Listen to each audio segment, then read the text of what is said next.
তো আজকে তো ভেবেছিলাম একটা ডেটে যাবো আর তোমার সাথে একটা get ready with me video করব।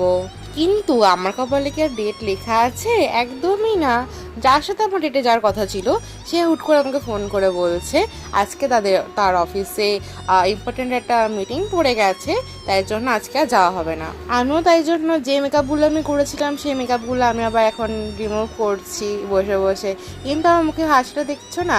এটা কিন্তু হাসি না, আমার চাপা বুকের কষ্ট। কি বলবো গাইস, 10 বছর পর কেউ তো একজন বলেছিল ডেটে যাবে, সেও আজকে ক্যান্সেল করে দিয়েছে। আমি কি আর ডেটে যেতে পারবো না? এই জন্মে পারবো না আমি ডেটে যেতে। যাক গিয়ে, সবার কপালে ডেট থাকে না, আমি ডাইরেক্ট বিয়ে করব। এটা যদি না হয় তাহলে আর কিছু করার নেই, তাহলে সন্ন্যাস নিয়ে নেবো আমি।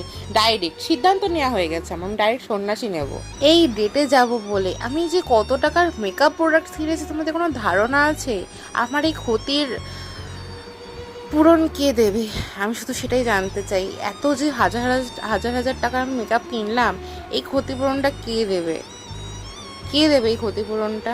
ঠিক আছে গাইজ, আজকের ভিডিও এই পর্যন্ত। আজকে আমার মুড খুব খারাপ, তো bye bye, tata, Radhe Radhe.